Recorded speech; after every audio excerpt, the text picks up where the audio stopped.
കാരണം ഒരുപാട് സന്തോഷമായി. കാരണം എന്താണെന്ന് വെച്ചാൽ രേണു സുധി എന്ന് പറഞ്ഞ ആ ഒരു കലാകാരിയെ നമ്മൾ ഒരുപാട് ജനങ്ങളിലേക്ക് ഇനി എത്താൻ പോവുകയാണ്. കാരണം ബിഗ് ബോസ് എന്ന ആ ഒരു റിയാലിറ്റി ഷോയിൽ ആ രേണു സുധിക്കും ഇതുപോലെ പങ്കെടുക്കാൻ അവസരം കിട്ടി എന്നുള്ളതിൽ ഒരുപാട് സന്തോഷമാണ്. കാരണം എന്താ വെച്ചാൽ സന്തോഷം പറയാതിരിക്കാൻ പറ്റുക. കാരണം ഞാനൊക്കെ ഈ സുധിയുടെ പ്രോഗ്രാം കാണുമ്പോൾ സുധി ഒരു വേദിയിൽ ഇവരൊക്കെ കൊണ്ടുവന്ന് പരിചയപ്പെടുത്തുന്ന ഒരു രംഗമുണ്ട്.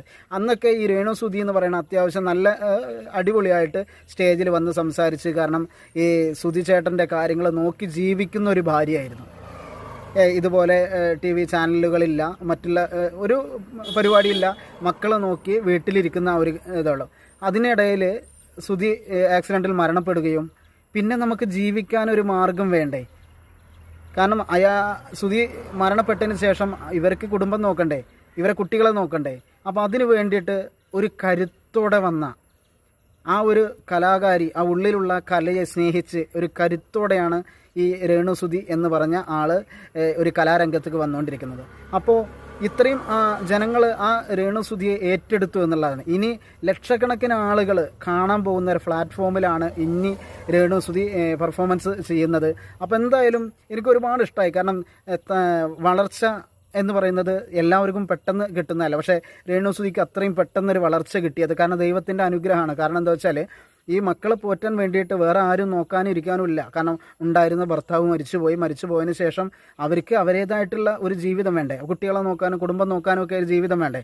അപ്പോൾ അതിലേക്ക് ആ കലാകാരി ഈ രംഗത്തേക്ക് ഇറങ്ങി വരികയും ഒരുപാട് ആളുകൾ ആളെ ഏറ്റെടുക്കാം. ഒരുപാട് വിമർശനങ്ങൾ ഉണ്ടായിരിക്കാം, അത് രേണു സുധിക്കുന്നല്ല, വളർന്നു വരുന്ന ഏതൊരു കലാകാരിക്കും ശത്രുക്കളുണ്ടാവും, അതില്ലാതിരിക്കില്ല. കാരണം അതാണ്. പക്ഷേ ആ ശത്രുക്കളൊക്കെ തരണം ചെയ്തിട്ട് ഇന്ന് രേണു സുധി ബിഗ് ബോസ് എന്ന പ്ലാറ്റ്ഫോമിലേക്ക് കയറുന്നത് ആ ഒരു പ്രയത്നത്തിൻ്റെ മേലെയാണ്. എനിക്കൊരുപാട് സന്തോഷമായി. കാരണം ആ ഒരു പോസ്റ്റർ കണ്ടപ്പോൾ അതിൽ സെലക്ഷനായി എന്ന് പറയുമ്പോൾ എനിക്ക് കാരണം ഒരുപാട് ആളുകൾ എന്തിനാണ് ഒരാൾ നന്നായിട്ട് വേണ്ടേ മറ്റൊരുത്തനെ നന്നാക്കാൻ വേണ്ടി?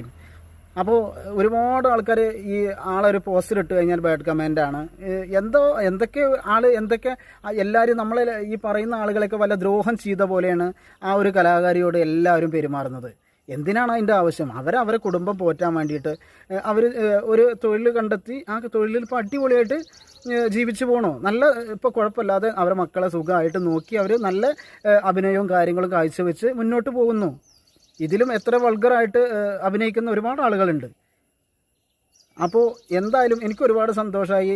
ബിഗ് ബോസിലെ ഈ രേണു സുധി എന്ന് പറഞ്ഞ ഈ കലാകാരി കയറിയിൽ ഒരുപാട് സന്തോഷം.